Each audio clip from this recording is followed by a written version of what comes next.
my name is Masiwa Roy, and today I'll be doing my presentation on photo development and monitoring and intervention. In this presentation, I'll be demonstrating my understanding of photo development, monitoring and intervention, and I'll cover the key areas. Healthy development of an embryo. It got different stages. The first stage is called fertilization. This is usually occurs in the fallopian tube, where a sperm fertilizes an egg, which is also called ovum, and this occurs in 1 or 2 days after ovulation. This forms a zygote, which is fertilized egg, a combination of cells. The second stage is called implantation. The zygote descends to the uterus. There is a multiple cell division process called mitosis, forming a morula. Once a morula reaches the uterus, it becomes a blastocyte. The blastocytes implant itself into the lining of the uterus, which is rich with blood vessels. The next stage is called formation of the embryo. After implantation, the implant blastocyst develops into the embryo. An inner cell mass. There is the production of four membrane, which are called amnion, yolk sac, chorion, and allantois, that helps in the development of the embryo. The next stage is called organogenesis. This is the embryonic development stage. The cell differentiate into the 3 germ layers, which gives rise to all the organs and tissues in the body. By the end of embryonic period, around 8 weeks, the basic structure of all the major organs and system have formed. The last stage is called fetal development. Around the end of the embryonic period, the embryo becomes fetus during the fetal period, which lasts from the end of the 8th week until birth. The fetus and their organs continue to develop.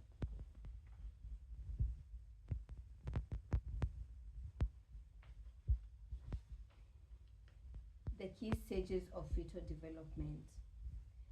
First trimester, weeks start from 1 to 12 weeks. The physical appearance. At the beginning of the stage, the fetus is tiny, about the size of a pea. The brain and face are growing. Genital development and nose formation. By the end of this first trimester, the fetus is about the size of a lime. The physical psychological development is that the organ continue to develop and mature. By the end of the first trimester, most of the major organs are formed and the production of a heartbeat. The sensory capability is that the structure like eyes, ears, and nose begins to form. The second trimester, which starts from week 13 to 26. The physical appearance, the fetus rapidly grows during this period. External genitals are fully developed by the end of the second trimester. The skin is covered by a hair called lanugo. The fingers and toes are fully separated. It's about the size of a large eggplant. Physiological development. Organs continue to mature and the fetus become more active, with movement becoming more coordinated. The other sensory capability, the fetus begins to develop more advanced sensory capabilities, able to respond to certain stimuli, and about around 18 weeks, it can hear sounds from the outside, including the mom's voice. The third trimester, which happens from 27 weeks to birth. The physical appearance, the fetus grows significantly in size, filling out the developing fat stores for insulation. The soft hair, lanugo, is almost gone, replaced by vernix. This is a creamy protective coating on the skin. The physiological development, organ system continue to mature, with lungs developing to help with breathing. The brain continues to develop too. Sensory capability. The fetus sensory capability continue to improve.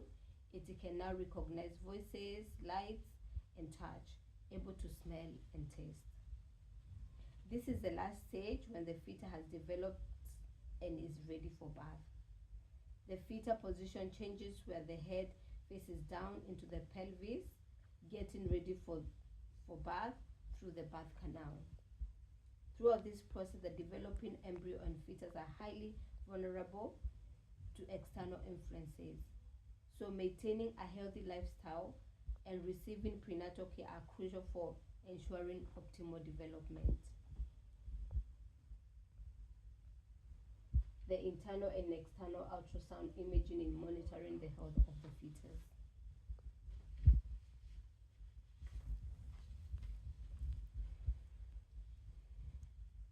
Monitoring the fetus during pregnancy is very crucial for assessing changes or risks that might occur. It is very important for fetal well-being, ensuring a healthy pregnancy outcome. These are internal and external ultrasound, Doppler ultrasound, and fetal height measurements. They play a significant role in prenatal care. Here's a comprehensive discussion of each one of them. External ultrasound imaging. This scan is used to assess the development of the fetus through the skin. It examines the organs, for example, the heart and the liver. The ultrasound can identify the current development of the fetus size, heart rate, one or more fetus in the womb. An instrument called transducer is used with a lubricant gel across the abdomen of the pregnant woman gently, where it produces images on the screen through the sound waves transmission. The other one is called internal ultrasound imaging. It's also known as transvaginal ultrasound. This is done when the further examination is needed in the womb and prostate glands to identify ectopic pregnancy. The position of the womb and the thickness and length of the uterine cervix. The transducer is used and inserted into the cervix, and there are high frequencies sound waves that transmit images from inside the body to the monitor. The Doppler ultrasound. Doppler ultrasound measures the blood flow from the umbilical cord, uterine arteries, and fetal vessels by assessing the Doppler shift of reflected sound waves from moving red blood cells. It's usually in detecting if the fetus is getting enough nutrients and oxygen. During labor, it is used to detect the heartbeat and contraction. Doppler ultrasound is a non-invasive test that can be used to measure the blood flow through your blood vessels. It works by bouncing high-frequency sounds off red blood cells that are circulating in the bloodstreams. Doppler scans help assessing fetal well-being by evaluating blood flow patterns. This helps to detect any birth defects, abnormalities. Types of Doppler scan. One is called uterine ultra Doppler scan that checks the blood flow between the fetus and the mother using the uterine arteries. The other one is called umbilical-anterior Doppler scan. It measures the blood flow through the umbilical cord, linking the placenta and the fetus. This scan is performed on high-risk pregnancies of a damaged placenta, lack of growth for the fetus, and twins sharing the same placenta. Measurement of fetal height in monitoring the fetus. Fetal height is a distance from the top of the mother's uterus to the pubic bone. It is typically measured in centimeters during prenatal visits. The measurement of the fetal height is very useful because it helps to detect abnormalities such as intrauterine growth restriction. It's also used to assess fetal growth and the estimation of gestational age.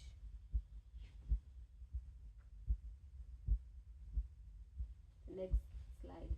Monitoring of the fetus during labor. Fetal monitoring during labor is a crucial aspect of prenatal care aimed at ensuring the well-being of both the mother and the baby. It involves tracking the baby's heart rate, whereby at stage 1 of labor monitoring by the midwife it takes place every 15 minutes, and at stage 2 labor monitoring is after most contractions. Monitoring also assists tracking the mother's contraction to detect any sign of distress or complication. The two key methods of fetal monitoring during labor are intermittent auscultation. Involves listening to the heart rate of the fetus in the womb by a midwife using an instrument called fetoscope. This takes place every 15 minutes on the first stage, and in the second stage is the monitoring is after every most of the contractions. This method is used in women with low risk pregnancy. The other one is called continuous cardiography, which is also called CTG. This is a form of assessing the heart rate of the fetus and the well-being of the mother electronically. The instrument called the transducer is fastened on the belly. By this, it's able to send the waves of the heart rate of the fetus to the monitor. This method is used to women with high-risk pregnancy. The reason for additional monitoring. This could be because of fetal positioning. The ideal position for the baby during birth is occipital anterior position. This is whereby the fetus head down, the pelvic facing back.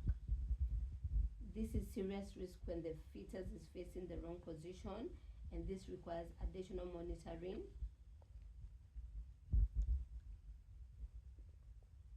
And additional monitoring and intervention are required to assist through the pregnancy and in birth and guiding clinical decision making. The other one is because of fetal distress.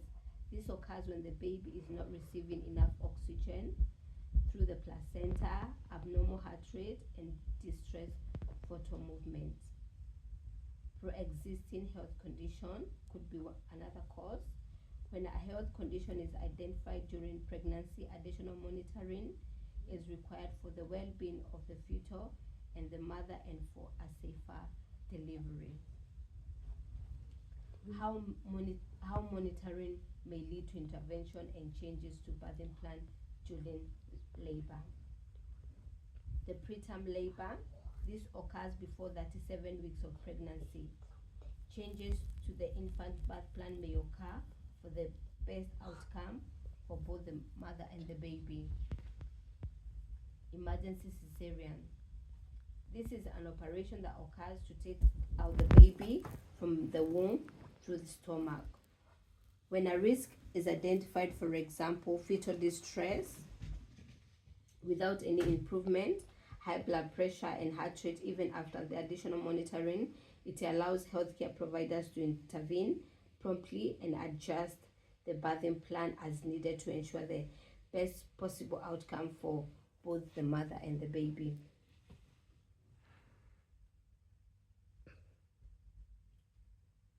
Screening process for Peto, Edouard, and Down syndrome. To identify if a fetus has trisomy, also known as Down syndromes, Edwards, and Peto syndrome, a screening test is offered. These are genetic conditions for chromosomal abnormalities that are likely to cause health condition, for example, heart condition. To identify this condition, there are two types of screening tests offered, and this can be optional. These tests are the combined test. The test is taken before 14 weeks pregnancy. There is an outcome of two results.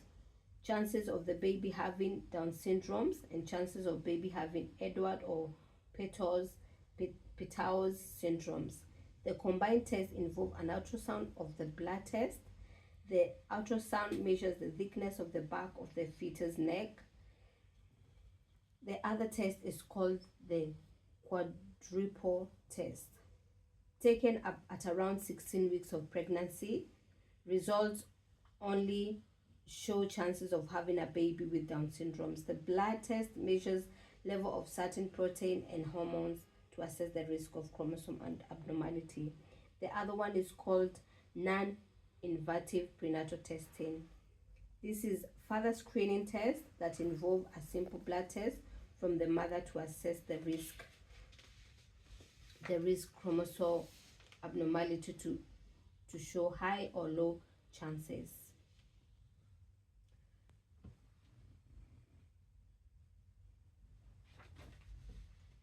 Genetic screening for hereditary disease like sickle cell.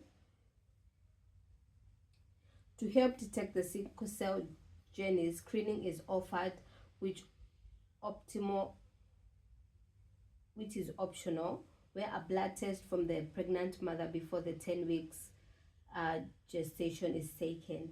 Carrier screening is offered to individual or couples involved in the conception.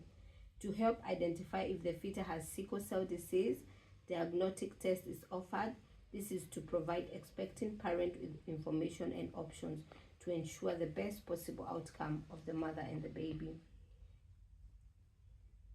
The screening process for fetal anemia is when the red blood cells in the blood of fetal are abnormally low. Fetal anemia may have several causes.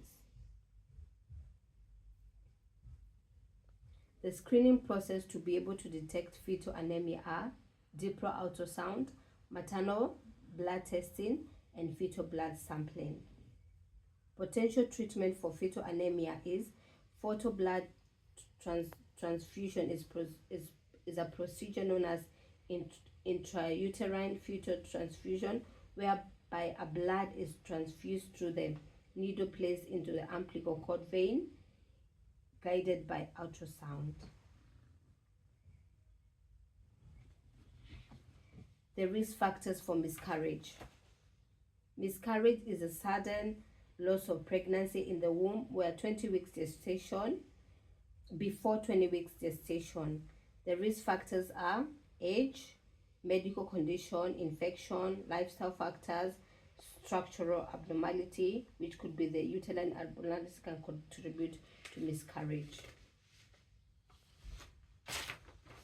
Common miscarriage conception about causes of miscarriages could be sexual intercourses or stress. Reducing the risk of miscarriage is eating a healthy balanced diet, attending all antenatal appointment, avoid drinking. The medical surgical intervention, this could be medical intervention or surgical intervention.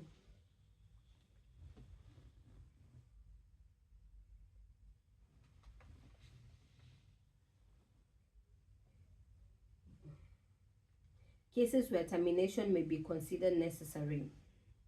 The terminal may be considered necessary when the fetus has been diagnosed with severe abnormality that will result in a lot of suffering and harsh disability after birth. If the pregnant mother is at risk of mental or physical harm, or the pregnancy is putting her in a very risk position, should the pregnancy continue, termination may be considered necessary. Rape can also be grounds to be considered for termination due to the damage emotional and psychological to the person. The processes of medical termination. Before the procedure, there are careful evaluation, informed consent, and appropriate intervention by medical practitioners. The process of surgical termination. This could be vacuum aspiration, performed 14 weeks of pregnancy, where a suction tube is used to remove the pregnancy from the womb. The other one is called dilation and evacuation, performed between 14 and 24 weeks of pregnancy. A medical instrument called forceps is inserted into the cervix and to the uterus to to terminate the fetus. Those are my key points on this presentation, and thank you for listening.